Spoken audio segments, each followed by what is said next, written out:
have a majority in our church that probably couldn't afford to, that shouldn't give a tenth if they are, if they're needing to be fed by the church and helped by the church. There's no reason for them to give it back.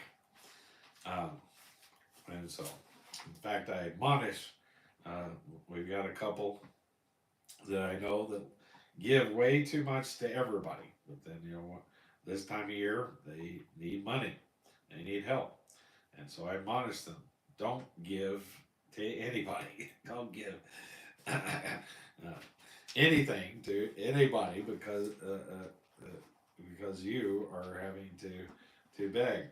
The tithe, where a basic measurement is the Old Testament. I cannot believe that any Christian today would have a good would today who has a good income should give less than 1/10.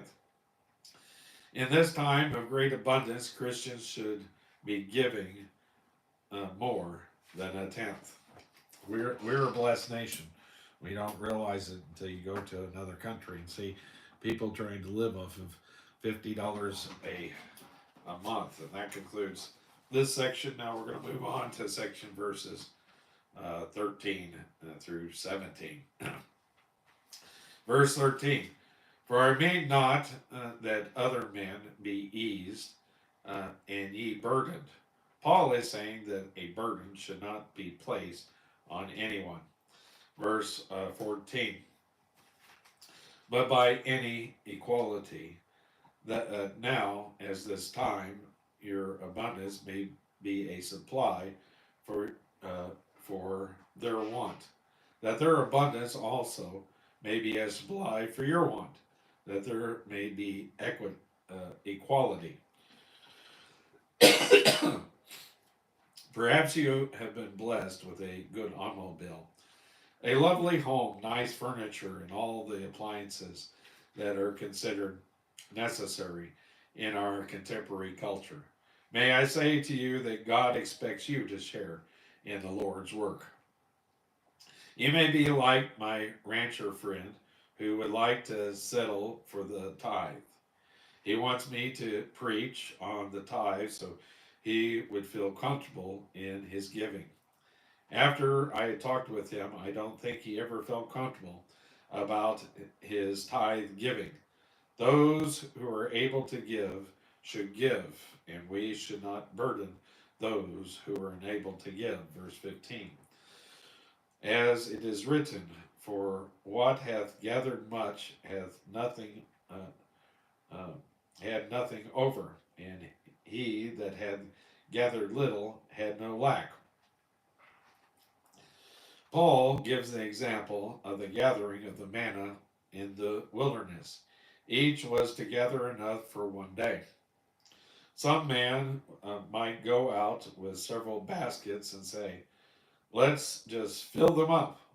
I'll gather bushel baskets of manna while I can. He would go out and greedily gather up much more than he needed. What would happen after he had eaten what he needed for that day? He would find that all the rest had spoiled by the next morning. It was God's plan that each one should have just enough and no more. We will learn in chapter 9, verse 6, that that he which soweth sparingly shall reap also sparingly, and he which soweth abundantly shall reap more abundantly. I think that God will begin to deal with you as you have been dealing with him. I think God keeps books.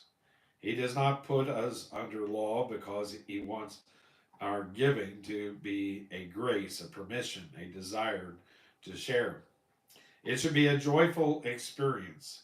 You ought to be able to say to other folks, you ought to listen to Dr. McGee. He talks about the most wonderful privilege in the world. He is telling us how we can be happy by giving. That's my that may sound crazy to you, but that is exactly what Paul is saying here. And that concludes